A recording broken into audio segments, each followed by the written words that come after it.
Hello every one, എല്ലാവർക്കും KS ഇൻസൈറ്റ്സിൻ്റെ ഒരു പുതിയ വീഡിയോയിലേക്ക് സ്വാഗതം. നമ്മൾ ഇന്നത്തെ ക്ലാസ്സിൽ റൈറ്റ് ടു ഇൻഫർമേഷൻ ആക്ട് അല്ലെങ്കിൽ വിവരാവകാശ നിയമത്തെക്കുറിച്ചാണ് പഠിക്കാൻ വേണ്ടി പോകുന്നത്. അപ്പോൾ 2 ക്ലാസ്സുകളിലായിട്ടാണ് നമ്മൾ ഈ ഒരു ഭാഗം കവർ ചെയ്യുന്നത്. അപ്പോൾ ഇന്നത്തെ ക്ലാസ്സിൽ നമ്മൾ പഠിക്കാൻ വേണ്ടി പോകുന്നത് വിവരാവകാശ കമ്മീഷന്റെ ആ ഒരു നിയമത്തെക്കുറിച്ചും അതിൻ്റെ നിയമത്തിലുള്ള വിവിധ പ്രൊവിഷനുകളെക്കുറിച്ചുമാണ്. അപ്പോൾ എന്താണ് വിവരാവകാശ നിയമം, എന്തൊക്കെ കാര്യങ്ങളാണ് അതിലുള്ളത് എന്നൊക്കെയാണ്. അടുത്ത ക്ലാസ്സിൽ നമ്മൾ ഇതിൻ്റെ കറണ്ട് അഫയേഴ്സുമായി ബന്ധപ്പെട്ടത്, ഇതിൻ്റെ പ്രശ്നങ്ങൾ, ഇതിൻ്റെ വെല്ലുവിളികൾ, അങ്ങനെയുള്ള കാര്യങ്ങളൊക്കെ മനസ്സിലാക്കും. അപ്പോൾ ഇന്നത്തെ ക്ലാസ് നമ്മൾ സിലബസിൽ നോക്കിക്കഴിഞ്ഞാൽ 10th ലെവൽ പ്രിലിമിനറി എക്സാമിന് വളരെ കൃത്യമായിട്ട് കൊടുത്തിട്ടുണ്ട് എന്ത്, വിവരാവകാശ കമ്മീഷനുകൾ എന്നുള്ളത്. KSന്റെ നോക്കിക്കഴിഞ്ഞാൽ ഇമ്പോർട്ടൻ്റ് ആക്ട്സ് എന്ന് നമുക്ക് കാണാൻ പറ്റും. വളരെ പ്രധാനപ്പെട്ട ഒരു നിയമമാണ് ഈ ഒരു വിവരാവകാശ നിയമം അല്ലെങ്കിൽ റൈറ്റ് ടു ഇൻഫർമേഷൻ ആക്ട് എന്ന് പറയുന്നത്. അപ്പോൾ സിലബസ് നോക്കിക്കഴിഞ്ഞാൽ വളരെ പ്രധാനപ്പെട്ടതാണ് കേരള PSCയുടെ എക്സാമിന്. അപ്പോൾ നിങ്ങൾ ആദ്യമായിട്ടാണ് ഈ ഒരു ചാനൽ KS ഇൻസൈറ്റ്സ് സന്ദർശിക്കുന്നെങ്കിൽ തീർച്ചയായും സബ്സ്ക്രൈബ് ചെയ്യുക. KS എക്സാമിന് മാത്രമല്ല മറ്റ് PSC പരീക്ഷകൾക്കും നിങ്ങൾക്ക് ആവശ്യമായ ക്ലാസ്സുകൾ ഈ ഒരു ചാനലിൽ നിന്ന് ലഭിക്കുന്നതാണ്. അപ്പോൾ നിങ്ങളുടെ സപ്പോർട്ടോടു കൂടിയാണ് നമ്മൾ മുന്നോട്ട് പോകുന്നത്. അതുകൊണ്ട് തീർച്ചയായും നിങ്ങളുടെ സപ്പോർട്ട് വളരെ അത്യാവശ്യമാണ്. അപ്പോൾ നമുക്ക് ഇന്നത്തെ ക്ലാസ്സിലേക്ക് കടക്കാം. അപ്പോൾ RTI ആക്ട് 2005, RTI എന്ന് പറഞ്ഞാൽ റൈറ്റ് ടു ഇൻഫർമേഷൻ, അറിയാനുള്ള അവകാശം, അത് ആക്ട് 2005. എന്തുകൊണ്ടാണ് 2005? 2005 ഈ ഒരു നിയമം വന്നിരിക്കുന്നത്. അപ്പം ഇതിൻ്റെ ഒരു ചരിത്രം നോക്കിക്കഴിഞ്ഞാൽ 1948 മുതലേ ഈ ഒരു അറിയാനുള്ള അവകാശത്തെ ഒരു മനുഷ്യന്റെ അടിസ്ഥാനപരമായ അവകാശമായിട്ട് കരുതി പോരുന്നുണ്ട്. അതായത് universal declaration of human rights എന്ന് പറഞ്ഞിട്ടുണ്ട്. അതിൽ തന്നെ അറിയാനുള്ള അവകാശം, അതായത് കാര്യങ്ങളെക്കുറിച്ച് അറിയാനുള്ള അവകാശം മനുഷ്യന്റെ ഒരു അടിസ്ഥാനപരമായ അവകാശമാണ്. പിന്നീട് ഇന്ത്യൻ ഭരണഘടനയിൽ എവിടെയും തന്നെ അറിയാനുള്ള അവകാശം എന്നുള്ളത് കൃത്യമായിട്ട് എക്സ്പ്ലിസിറ്റ് ആയിട്ട് പറഞ്ഞിട്ടില്ല. പക്ഷേ സുപ്രീം കോടതി ആർട്ടിക്കിൾ 19 എന്ന് പറയുന്ന ഫണ്ടമെന്റൽ റൈറ്റ്, മൗലികാവകാശത്തിന്റെ ഒരു എക്സ്റ്റൻഷനായിട്ട് അല്ലെങ്കിൽ അതിൻ്റെ ഭാഗമായിട്ട് അറിയാനുള്ള അവകാശം ഒരു മൗലികാവകാശമാണെന്ന് പറഞ്ഞിട്ടുണ്ട്. എങ്ങനെയാണത്? അതായത് ആർട്ടിക്കിൾ 19 ക്ലോസ് 1 പറയുന്നത് right to speech and expression ആണ്. അപ്പോൾ അതായത് നമ്മൾക്ക് എന്തും ചിന്തിക്കാനും അത് പ്രകടിപ്പിക്കാനും അല്ലെങ്കിൽ പറയാനുള്ള അവകാശമുണ്ട്. അപ്പോൾ ഇത്തരത്തിലുള്ള അവകാശത്തിൽ നമ്മൾ എന്താ ചെയ്യുന്നത്? ചിന്തിക്കുക, പറയുക. എങ്ങനെ ചിന്തിക്കാനാണ്? അതായത് എന്തെങ്കിലും ഒരു കാര്യത്തെക്കുറിച്ച് ചിന്തിക്കാനും അതിനെക്കുറിച്ച് അഭിപ്രായം പറയാനും നമ്മൾക്ക് ഏറ്റവും അടിസ്ഥാനപരമായിട്ട് അതെന്താണെന്ന് അറിയണം. അതായത് അത് അറിയണം ആദ്യം. അപ്പോൾ ഇങ്ങനെ അറിഞ്ഞാൽ മാത്രമേ നമുക്ക് നമ്മുടെ അഭിപ്രായം പ്രകടിപ്പിക്കാൻ വേണ്ടി പറ്റുകയുള്ളൂ. അപ്പോൾ അറിയാനുള്ള അവകാശം എന്നുള്ളത് ഈ ഒരു സംസാരിക്കാനുള്ള അല്ലെങ്കിൽ പറയാനുള്ള അവകാശത്തിന്റെ ഫൗണ്ടേഷൻ ആണെന്ന് വേണമെങ്കിൽ പറയാം. അപ്പോൾ ഈ ഒരു വ്യൂവിൽ സുപ്രീം കോടതി പറഞ്ഞിട്ടുണ്ട് എന്ത്, അറിയാനുള്ള അവകാശം ഒരു ഫണ്ടമെന്റൽ റൈറ്റിന്റെ ഭാഗമാണ് എന്നുള്ളത്. പക്ഷേ നമ്മുടെ ഭരണഘടനയിൽ എവിടെയും അത് കൃത്യമായിട്ട് മെൻഷൻ ചെയ്തിട്ടില്ല എന്ന് ഓർത്തു വെക്കണം. അപ്പോൾ അതുകൊണ്ട് തന്നെ നമുക്ക് അറിയാനുള്ള അവകാശം ഒരു ഫണ്ടമെന്റൽ റൈറ്റ് ആണ് എന്ന് പറയാൻ വേണ്ടി പറ്റില്ല. പിന്നീട് ഇത്തരത്തിൽ ആഗോളതലത്തിൽ നമുക്കറിയാം ഹ്യൂമൻ റൈറ്റ്സിൽ വന്നിട്ടുണ്ട് 1948 നമ്മുടെ സുപ്രീം കോടതിയും പറഞ്ഞിട്ടുണ്ട്. നമ്മുടെ രാജ്യത്തുള്ള പല സംഘടനകളും, പ്രധാനമായിട്ടും NGOs, നോൺ ഗവൺമെന്റ് ഓർഗനൈസേഷൻസ് ഉണ്ട്. അതായത് പല പല കാര്യങ്ങളിൽ പ്രവർത്തിക്കുന്ന സംഘടനകളുണ്ട്. അത്തരത്തിൽ സംഘടനകളുടെ പ്രവർത്തന ഫലമായിട്ടൊക്കെ ഗവൺമെന്റ് 2005 ഒരു നിയമം കൊണ്ടുവരാൻ വേണ്ടി നിർബന്ധിതരാവുകയാണ് ചെയ്തത്. അപ്പോൾ ആ ഒരു നിയമമാണ് റൈറ്റ് ടു ഇൻഫർമേഷൻ ആക്ട്, അതായത് വിവരാവകാശ നിയമം എന്ന് പറയും. അപ്പോൾ ഇത് 2005 ഒക്ടോബർ 12 നിലവിൽ വരുന്നത്. അപ്പോൾ ഒരു നിയമം നമുക്കറിയാം അത് ആദ്യം പാർലമെന്റിൽ പാസ്സാവണം, അതിനുശേഷം രാഷ്ട്രപതിയുടെ, പ്രസിഡന്റിന്റെ ഒപ്പ് വേണം, അതിനുശേഷമാണ് അത് നിലവിൽ വരുന്നത്. അപ്പോൾ ഏകദേശം 2005 മെയ് മാസത്തിൽ തന്നെ പ്രസിഡന്റിന്റെ ഒപ്പ് 2005 മെയ് മാസത്തിൽ തന്നെ പാർലമെന്റിൽ പാസ്സായിട്ടുണ്ടായിരുന്നു. അതിനുശേഷം ജൂൺ മാസത്തിൽ ഇതിൽ പ്രസിഡന്റിന്റെ ഒപ്പ് കിട്ടി. അതിനുശേഷം ഈ ഒരു 2005 ഒക്ടോബർ 12 ഇത് നിലവിൽ വരുന്നത്. അപ്പോൾ എന്ന് മുതലാണ് വിവരാവകാശം നിലവിൽ വന്നത് എന്ന് ചോദിച്ചു കഴിഞ്ഞാൽ 2005 ഒക്ടോബർ 12. അപ്പോൾ വിവരാവകാശ നിയമം നിലവിൽ വന്നപ്പോൾ അതിൽ പറഞ്ഞ പ്രകാരം ഒരു ചീഫ് ഇൻഫർമേഷൻ കമ്മീഷണറെ ഒക്കെ നിയമിക്കേണ്ടതായിട്ടുണ്ട്. അതായത് വിവരാവകാശ കമ്മീഷണറെ ഒക്കെ നിയമിക്കേണ്ടതാണ്. അതിന്റെ ഭാഗമായിട്ട് വിവരാവകാശ കമ്മീഷണറെയും അദ്ദേഹത്തിന്റെ കൂടെ മറ്റ് കമ്മീഷണർമാരെയൊക്കെ നിയമിച്ചു. അപ്പോൾ ഒരു ചീഫ് ഇൻഫർമേഷൻ കമ്മീഷണർ ഉണ്ടാവും, അദ്ദേഹത്തിന്റെ കൂടെ 10 കൂടാതെയുള്ള ഇൻഫർമേഷൻ കമ്മീഷണേഴ്സും വേണം. ഇതാണ് അതിന്റെ ഘടന ദേശീയ തലത്തിൽ. അപ്പോൾ എന്തുകൊണ്ടാണ് ഇത്തരത്തിലുള്ള ഒരു ഇൻഫർമേഷൻ ആക്ട് കൊണ്ടുവരാനുള്ള കാരണം അല്ലെങ്കിൽ വിവരാവകാശ നിയമം കൊണ്ടുവരാനുള്ള കാരണം എന്ന് നോക്കാം. ഒന്നാമത്തത് കറപ്ഷൻ, അല്ലെങ്കിൽ സ്കാൻഡൽസ്. അത് എന്താണ് ഈ ഒരു കറപ്ഷൻ, അതായത് അഴിമതി അല്ലെങ്കിൽ കൈക്കൂലി എന്നൊക്കെ നമുക്ക് പറയാം. അതായത് നമ്മളിപ്പോൾ ഒരു റേഷൻ കാർഡിന്റെ അപേക്ഷയ്ക്ക് വേണ്ടിയിട്ട് ഒരു സർക്കാർ ഓഫീസിൽ പോയി കഴിഞ്ഞാൽ നമ്മളൊരു അപേക്ഷ കൊടുത്തു കഴിഞ്ഞ് നമ്മളെ ഈ ഒരു അപേക്ഷ കൊടുത്തതിന് ശേഷം ഈ ഒരു റേഷൻ കാർഡ് ലഭിക്കുന്നതിന് വേണ്ടിയിട്ട് നമ്മൾ 5, 10, 15 പ്രാവശ്യം ആ ഒരു ഓഫീസിൽ കയറി ഇറങ്ങേണ്ടതായിട്ട് വരും. അതായത് നമ്മളെല്ലാ രേഖകളും കൃത്യമായിട്ട് കൊടുത്തിട്ടുണ്ടെങ്കിലും ഇങ്ങനെ സംഭവിക്കുന്നുണ്ട്. അപ്പോൾ ഇത് ഇന്ന് വളരെ കുറവാണ്, ഓൺലൈൻ സിസ്റ്റം ഒക്കെ വന്നു, പക്ഷേ മുമ്പ് ഇത് വളരെ കൂടുതലായിട്ടുണ്ടായിരുന്നു. അപ്പോൾ ഇത്തരം സാഹചര്യങ്ങളിൽ ഇവിടുത്തെ സാധാരണക്കാർക്ക് യാതൊരു വഴിയുമില്ല, അതായത് ഓഫീസറുടെ കനിവിന് വേണ്ടി കാത്തു നിൽക്കുക എന്ന് മാത്രമേ ഉള്ളൂ. ഇത് കൂടാതെ നമ്മുടെ സമൂഹം എത്ര അഡ്വാൻസ് ആയി എന്ന് പറഞ്ഞു കഴിഞ്ഞാലും ഈ ഒരു പ്രശ്നങ്ങളൊക്കെ ഉള്ളത് കൊണ്ട് നമ്മുടെ ജനങ്ങൾക്ക് കൃത്യമായിട്ട് അവരെ ഭരിക്കുന്ന ഗവൺമെന്റിനെ കുറിച്ച് അഭിപ്രായം പറയാനോ ഒന്നും സാധിക്കുന്നില്ല. അപ്പൊ ഇതിനെതിരെ ഒരുപാട് NGOs എന്ന് വെച്ചാൽ ജനങ്ങളുടെ കൂട്ടമാണ്, അതായത് പൊളിറ്റിക്കൽ പാർട്ടി എന്ന രാഷ്ട്രീയ പാർട്ടികൾ എന്ന് പറഞ്ഞാൽ ഈ തെരഞ്ഞെടുപ്പിലൊക്കെ മത്സരിക്കുന്നതാണ്. എന്നാൽ ഈ ഒരു രാഷ്ട്രീയ പാർട്ടികൾ അല്ലാതെ ഇത്തരത്തിലുള്ള ഓരോ കാര്യത്തിനു വേണ്ടി പ്രവർത്തിക്കുന്ന സംഘടനകളുണ്ട്. ഇത്തരത്തിലുള്ള സംഘടനകളെയാണ് നോൺ ഗവൺമെന്റൽ ഓർഗനൈസേഷൻ അല്ലെങ്കിൽ NGOs എന്ന് വിളിക്കുന്നത്. അപ്പോൾ ഈ ഒരു വിവരാവകാശ നിയമത്തിനു വേണ്ടി പ്രവർത്തിക്കുന്ന NGOകളുടെ ഒക്കെ പ്രവർത്തന ഫലമായിട്ട് ഈ ഒരു കറപ്ഷൻ കുറക്കുന്നതിന് വേണ്ടിയിട്ട്, അതുപോലെ തന്നെ അന്താരാഷ്ട്ര തലത്തിൽ പ്രഷർ ഉണ്ടെന്ന് പറയാം നമ്മുടെ ഗവൺമെന്റിന്റെ മുകളിൽ. കാരണം അതൊരു ഹ്യൂമൻ റൈറ്റ് ആണെന്ന് ഓൾറെഡി അന്താരാഷ്ട്ര തലത്തിൽ ഡിക്ലെയർ ചെയ്തിട്ടുണ്ട്. അപ്പം നമ്മൾ ഇന്ത്യയിൽ അത് നടപ്പാക്കുന്നില്ല. കൂടാതെ നമ്മുടെ മോഡേണൈസേഷന്റെ ഭാഗമായിട്ടൊക്കെ ഈ ഒരു നിയമം നടപ്പിലാക്കുകയുണ്ടായത്. അതായത് നമ്മുടെ രാജ്യത്തെ വ്യവസ്ഥയെ, ജനാധിപത്യ വ്യവസ്ഥയെ മൊത്തത്തിൽ മാറ്റിമറിച്ച ഒരു നിയമമാണ് ഈ ഒരു RTI ആക്ട് എന്ന് പറയാം. അതുകൊണ്ട് തന്നെ ഇതിന് വലിയ എതിർപ്പ് എവിടെ ഉണ്ടായിരുന്നു? പാർലമെന്റിൽ ഉണ്ടായിരുന്നു, പല പ്രൊവിഷനുകളിലും. അപ്പോൾ നമ്മൾ ഈ ഒരു ആക്ടിനെ കുറിച്ചാണ് ഇന്ന് വിശദമായിട്ട് പഠിക്കാൻ വേണ്ടി പോകുന്നത്. അപ്പോൾ RTI ആക്ടിൽ നമ്മൾ ഓൾറെഡി പറഞ്ഞു, ഒരു ചീഫ് ഇൻഫർമേഷൻ കമ്മീഷണർ ഉണ്ട്, അദ്ദേഹത്തിന്റെ കൂടെ 10 കൂടാതെയുള്ള കമ്മീഷണർമാരുണ്ട്. അപ്പോൾ ആരാണ് നിയമിക്കുന്നത്? ഇൻഫർമേഷൻ കമ്മീഷണറെയും മെമ്പർമാരെയൊക്കെ നിയമിക്കുന്നത് പ്രസിഡന്റാണ്. അപ്പൊ പ്രസിഡന്റ് ആണെന്ന് പറഞ്ഞു കഴിഞ്ഞാൽ നമ്മൾ ഓൾറെഡി കഴിഞ്ഞ ക്ലാസ്സിൽ ഹ്യൂമൻ റൈറ്റ്സ് കമ്മീഷനിൽ പറഞ്ഞിട്ടുണ്ട്, പ്രസിഡന്റിനെ നിയമിക്കണമെങ്കിൽ പ്രസിഡന്റിന് ഒരു ലിസ്റ്റോ മറ്റോ വേണം. അപ്പോൾ ആര് പറയും? അത് റെക്കമെൻഡ് ചെയ്യുന്നത് ഒരു കമ്മിറ്റിയാണ്, നമുക്ക് സെലക്ഷൻ കമ്മിറ്റി എന്ന് തന്നെ വിളിക്കാം. അപ്പോൾ ഈ ഒരു കമ്മിറ്റിയിൽ കഴിഞ്ഞതുപോലെ, അതായത് ഹ്യൂമൻ റൈറ്റ്സ് കമ്മീഷനിലേക്ക് നമുക്ക് നോക്കിക്കഴിഞ്ഞാൽ ഒരുപാട് ആൾക്കാരുണ്ട്.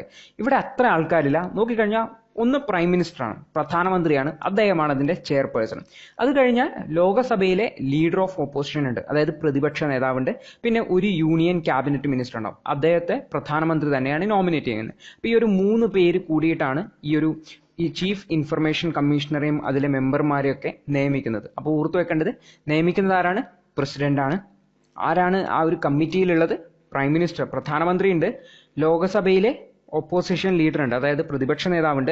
അടുത്തത് യൂണിയൻ ക്യാബിനറ്റ് മിനിസ്റ്റർ, ഒരു മന്ത്രി കൂടിയാണ് ക്യാബിനറ്റ് മിനിസ്റ്റർ, അദ്ദേഹത്തെ പ്രധാനമന്ത്രി നോമിനേറ്റ് ചെയ്യും.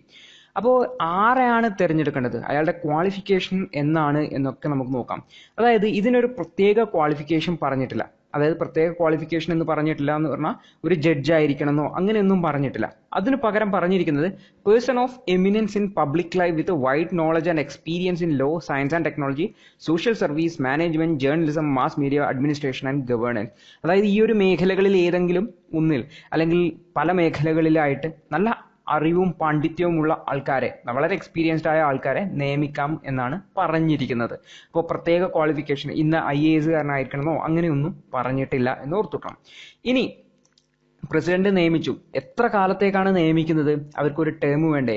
അപ്പോൾ ഈ ഒരു ടേം എന്ന് പറയുന്നത് കൃത്യമായിട്ട് പ്രിസ്ക്രൈബ് ചെയ്തിട്ടില്ല. അതായത് മുൻപ് 5 വർഷം എന്ന് പറഞ്ഞൊരു ടേം ഉണ്ടായിരുന്നു. പിന്നീട് ഈ ഒരു ആക്ടിനെ പിന്നീട് മാറ്റം വരുത്തി ഗവൺമെന്റ് ഇപ്പോൾ പറഞ്ഞു സെൻട്രൽ ഗവൺമെന്റ് പറയുന്ന ടേം വരെയോ അല്ലെങ്കിൽ 65 വയസ്സ് വരെയോ ഇവർക്ക് തുടരാവുന്നതാണ്. അപ്പോൾ നേരത്തെ 5 വർഷം ഉണ്ടായിരുന്നു, ഇപ്പം അതില്ല. ഇപ്പം എന്താണ്, അവരെ അപ്പോയിന്റ് ചെയ്യുന്ന സമയത്ത് ഗവൺമെന്റ് ടേം പറയും, അല്ലെങ്കിൽ 65 വയസ്സ്.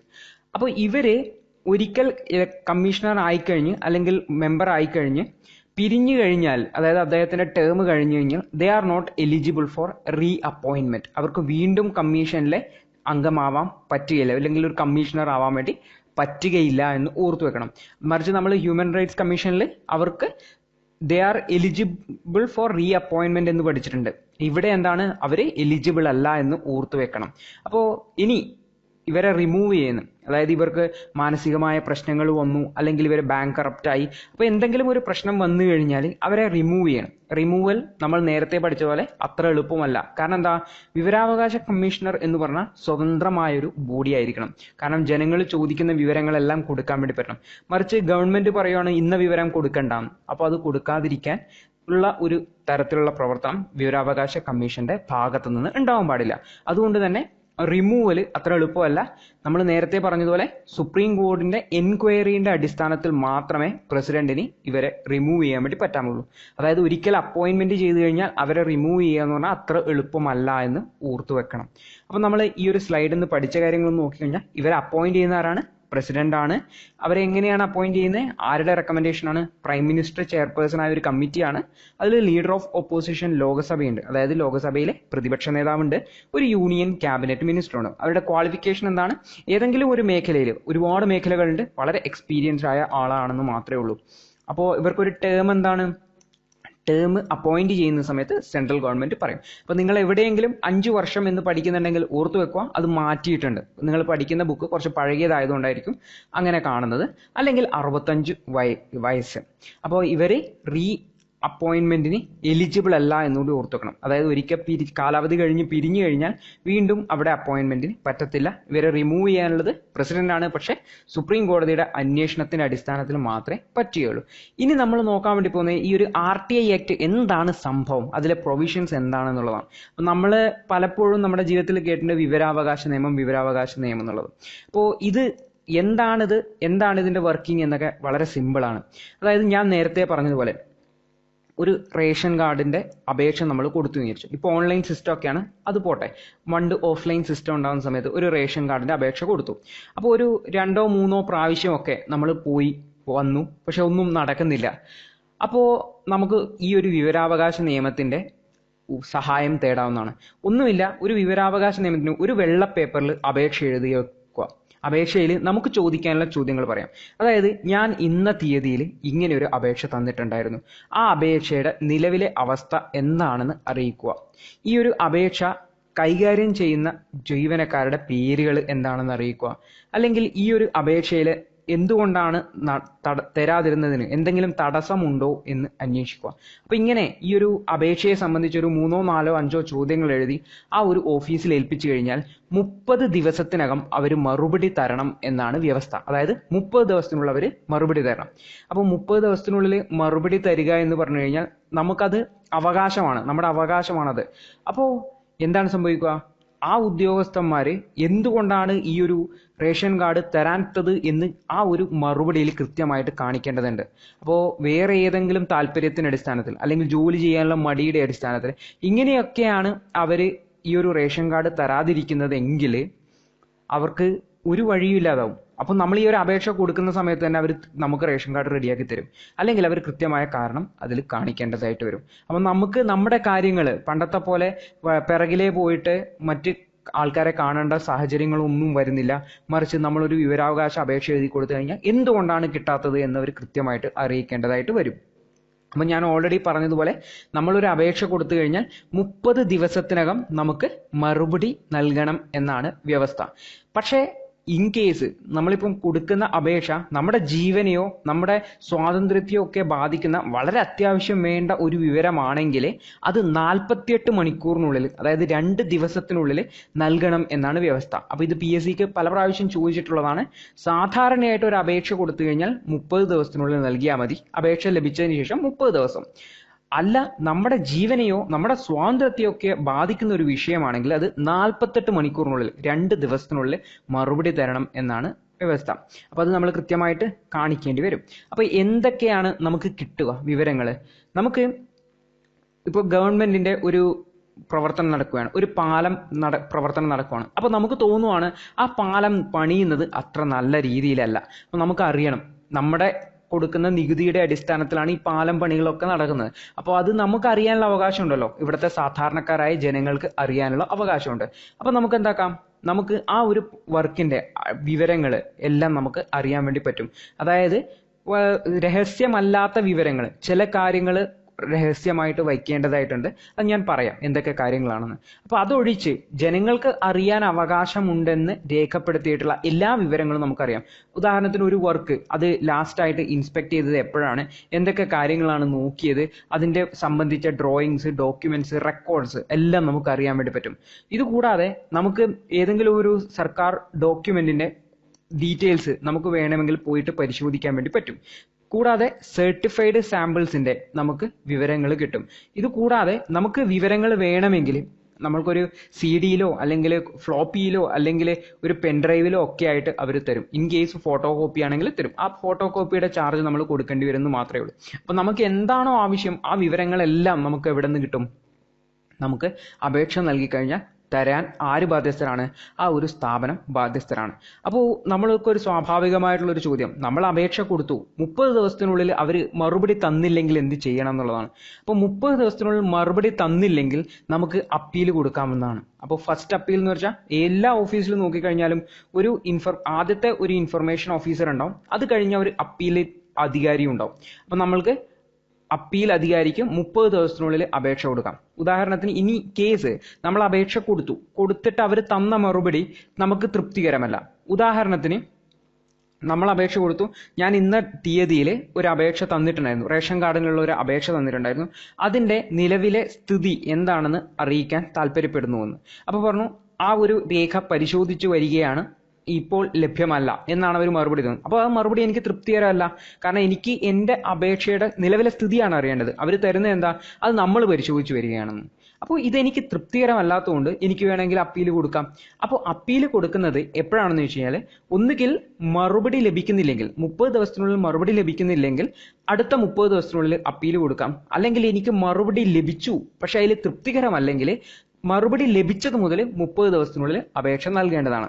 അപ്പോൾ ഇത്തരത്തിൽ കൊടുക്കുന്ന അപ്പീലിന് 30 മുതൽ 45 ദിവസത്തിനുള്ളിൽ അവർ മറുപടി തരണം എന്നാണ് വ്യവസ്ഥ. അപ്പോൾ ഇനി സെക്കൻഡ് അപ്പീൽ ഉണ്ട്. അതായത് ഈ ഒരു ഫസ്റ്റ് അപ്പീൽ കൊടുത്തിട്ട് അതിലും എനിക്ക് കിട്ടിയ മറുപടി തൃപ്തികരമല്ലെങ്കിൽ മറുപടി ലഭിച്ച് 90 ദിവസത്തിനകം എനിക്ക് സെക്കൻഡ് അപ്പീൽ കൊടുക്കാൻ വേണ്ടി പറ്റും. അപ്പോൾ അപ്പീലുണ്ട്. അപ്പോൾ ഇതൊന്നുമല്ല, ഇൻ കേസ് നമ്മുടെ ഈ ഒരു ജീവനക്കാരൻ, അതായത് ഓഫീസിലെ ജീവനക്കാരൻ മറുപടി തരാൻ ഒട്ടും താല്പര്യം കാണിക്കുന്നില്ല എന്നൊക്കെയാണെങ്കിൽ അയാൾക്ക് പിഴ ചുമത്താനുള്ള വ്യവസ്ഥ വരെ ഈ ഒരു നിയമത്തിലുണ്ട്. അതായത് ഇവിടെ ജനങ്ങൾക്ക് പരമാവധി പവർ കൊടുക്കുകയാണ്. അപ്പൊ ജനങ്ങൾക്ക് അത് ഉപയോഗിക്കാനുള്ള ഒരു അധികാരം കൊടുക്കുകയാണ്. നമുക്ക് എല്ലാ വിവരങ്ങളും അറിയാൻ വേണ്ടി പറ്റും. അപ്പോൾ നമ്മൾ ഒരു അപേക്ഷ സമർപ്പിക്കുന്ന സമയത്ത് നമ്മൾ അതിലൊരു ചെറിയ ഫീ കൊടുക്കാനുണ്ട്. എത്രയാണ് ആ ഫീ? 10 രൂപയാണ്. 10 രൂപയുടെ ഒരു സ്റ്റാമ്പ് വാങ്ങി അതിൽ ഒട്ടിച്ചാൽ മതി. പോസ്റ്റൽ സ്റ്റാമ്പ് അല്ല, ഗവൺമെന്റ് ഇറക്കുന്ന സ്റ്റാമ്പാണ് കൊടുക്കുന്നത്. അപ്പോൾ 30 ദിവസത്തിനുള്ളിൽ റിപ്ലൈ തരണം. ഇൻ കേസ് നമ്മൾക്ക് റിപ്ലൈ കൃത്യമായി തന്നില്ല എങ്കിൽ പെനാൽറ്റി ഉണ്ട്. പെനാൽറ്റി എന്ന് വെച്ചാൽ പിഴയുണ്ട്. ആർക്കാണ് പിഴ? ആർക്കാണോ നമ്മൾ അപേക്ഷ കൊടുത്തത് അയാൾ പിഴ തരണം, അല്ലെങ്കിൽ ബന്ധപ്പെട്ട ഉദ്യോഗസ്ഥൻ പിഴ തരണം. എത്രയാണ് പിഴ? ഒരു ദിവസത്തേക്ക് 250 രൂപ വെച്ച്. അങ്ങനെ മാക്സിമം 25,000 രൂപ വരെ പിഴ ഈടാക്കാവുന്നതാണ് ആ ഒരു ഓഫീസറിൽ നിന്ന്. അപ്പോൾ നമ്മൾക്ക് മറുപടി തരാൻ വേണ്ടിയിട്ട് ആ ഒരു ഉദ്യോഗസ്ഥൻ ബാധ്യസ്ഥരാണ്. പലപ്പോഴും എന്താണ് സംഭവിക്കുക? ഇത്തരത്തിൽ മറുപടി തരുന്ന സമയത്ത് മറുപടി കൃത്യമായ മറുപടി ആയിരിക്കില്ല. അപ്പൊ നമ്മൾ എവിടെ പോകണം? അപ്പീലിന് പോകേണ്ടതായിട്ട് വരും. നമ്മൾ ഓർത്തു വെക്കേണ്ടത് ഫീ എത്രയാണ്? 10 രൂപയാണ്. 30 ദിവസത്തിനുള്ള മറുപടി തരണം. മറുപടി തന്നില്ലെങ്കിൽ പിഴയുണ്ട് 250 രൂപ വെച്ച്, മാക്സിമം 25,000 രൂപ. അപ്പം നമുക്ക് എന്തൊക്കെ കാര്യങ്ങൾ ലഭിക്കുമെന്ന് നമ്മൾ പഠിച്ചു. ഇനി ഏതൊക്കെ ഓഫീസുകളിൽ നമുക്ക് ഈ ഒരു വിവരാവകാശ നിയമം കൊടുക്കാം എന്നാണ് പഠിക്കേണ്ടത്. അപ്പോൾ അതിൽ പബ്ലിക് അതോറിറ്റി എന്നാണ് പറയുന്നത്. അപ്പോൾ പബ്ലിക് അതോറിറ്റി ഏതൊക്കെയാണ്? നമ്മുടെ ഭരണഘടന പ്രകാരം ഉള്ള എല്ലാ സ്ഥാപനങ്ങളെയും നമുക്ക് ഇതിന്റെ കീഴിൽപ്പെടുത്താവുന്നതാണ്. ഇതുകൂടാതെ ലോ മെയ്ഡ് ബൈ പാർലമെന്റ്, അതായത് കേന്ദ്ര സർക്കാരിന്റെ കീഴിൽ കേന്ദ്ര സർക്കാർ ഉണ്ടാക്കിയ നിയമത്തിന്റെ അടിസ്ഥാനത്തിലുള്ള എല്ലാ സ്ഥാപനങ്ങളും, നമ്മുടെ സംസ്ഥാന സർക്കാരിന്റെ കീഴിലുള്ള എല്ലാ സ്ഥാപനങ്ങളിലും എല്ലാം ഇത് ബാധകമാണ്.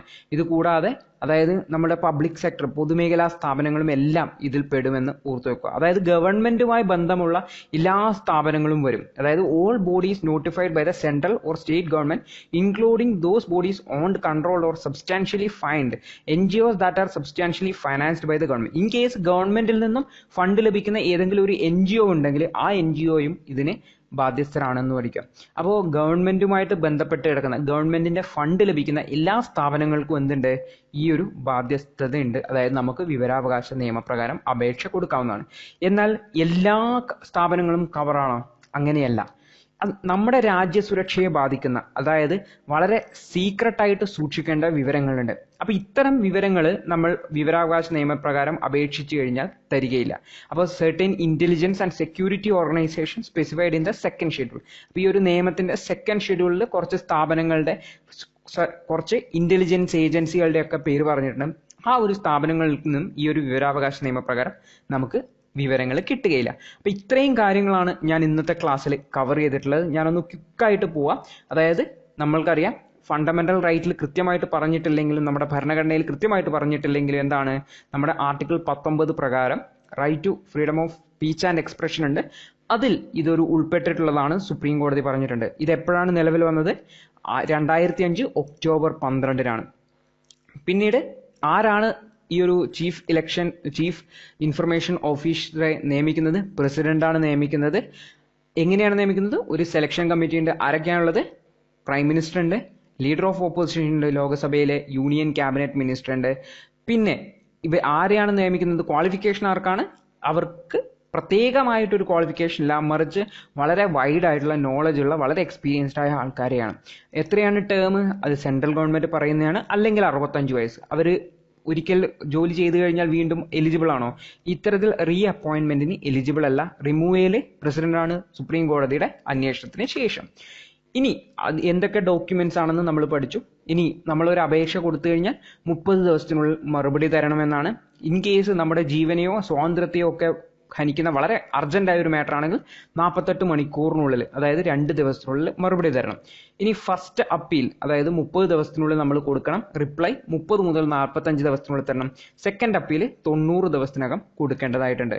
ഇനി ഫീ ഉണ്ടോ? 10 രൂപ ഫീ ഉണ്ട്. ഈ ഒരു ഫീ എല്ലാവർക്കും ഇല്ല കേട്ടോ. BPL ഒക്കെ ആണെങ്കിൽ, അതായത് ദാരിദ്ര്യരേഖയ്ക്ക് താഴെയുള്ളവരൊക്കെ ആണെങ്കിൽ ഫീ എവൈഡ് ചെയ്തിട്ടുണ്ട്, വേണ്ടാന്ന് പറഞ്ഞിട്ടുണ്ട്. മറ്റുള്ളവരാണെങ്കിൽ കൊടുക്കേണ്ടതായിട്ടുണ്ട്. 10 രൂപയുടെ ഒരു സ്റ്റാമ്പ് വാങ്ങി ഒട്ടിക്കണം. 30 ദിവസത്തിനുള്ളിൽ മറുപടി തരണം. ഇൻ കേസ് മറുപടി തന്നില്ലെങ്കിൽ ആ ഒരു ഉദ്യോഗസ്ഥൻ പെനാൽറ്റി അടങ്ങും. ഒരു ദിവസത്തേക്ക് 250 രൂപ വെച്ച് 25,000 രൂപ വരെ പെനാൽറ്റി ഈടാക്കാം. നമ്മുടെ ഭരണഘടനയിൽ പറയുന്ന, നമ്മുടെ ഗവൺമെന്റിന്റെ കീഴിലുള്ള എല്ലാ സ്ഥാപനങ്ങളെയും ഇതിൽ പെടുത്താവുന്നതാണ്. എക്സെപ്ഷൻ ഉണ്ട്, കുറച്ച് ഇന്റലിജൻസ് ഏജൻസികളും മറ്റുമൊക്കെ ഉണ്ട്. ഇവ സെക്കൻഡ് ഷെഡ്യൂളിലാണ്. അപ്പൊ ഇത്രയാണ് നമ്മൾ ഈ ഒരു ആക്ടിനെ കുറിച്ച് ബേസിക് ആയിട്ട് അറിഞ്ഞു വെക്കേണ്ട കാര്യങ്ങളുള്ളത്. ഇത് കൂടാതെ ഈ ആക്ടിനെ കുറിച്ച് നമ്മുടെ ഇന്നത്തെ ചീഫ് ഇൻഫർമേഷൻ കമ്മീഷണർ ആരാണ്, ആദ്യത്തേത് ആരാണ്, തുടങ്ങിയ കറണ്ട് അഫയേഴ്സ് അല്ലെങ്കിൽ ഫാക്ട് ടൈപ്പ് കാര്യങ്ങളൊക്കെ ഞാൻ അടുത്ത ക്ലാസ്സിൽ വിശദമായിട്ട് പറയും. ഇതുകൂടാതെ നമ്മുടെ സംസ്ഥാന ഇൻഫർമേഷൻ കമ്മീഷണറെ കുറിച്ചും ഞാൻ അടുത്ത ക്ലാസ്സിൽ വിശദമായിട്ട് പറയുന്നതായിരിക്കും. അപ്പം ഞാൻ ഈ ഒരു ക്ലാസ് ഇവിടെ വൈൻഡപ്പ് ചെയ്യുകയാണ്. നിങ്ങൾക്ക് മനസ്സിലായിട്ടുണ്ടാവും എന്ന് വിചാരിക്കുന്നു. അങ്ങനെയാണെങ്കിൽ തീർച്ചയായും ലൈക്ക് ചെയ്യുക, നിങ്ങളുടെ അഭിപ്രായം താഴെ രേഖപ്പെടുത്തുക, നിങ്ങളുടെ സുഹൃത്തുക്കൾക്ക് വേണ്ടി തീർച്ചയായും ഷെയർ കൂടി ചെയ്യുക. അപ്പം നമുക്ക് അടുത്തൊരു ക്ലാസ്സിൽ കാണാം. അതുവരെ good bye, all the best.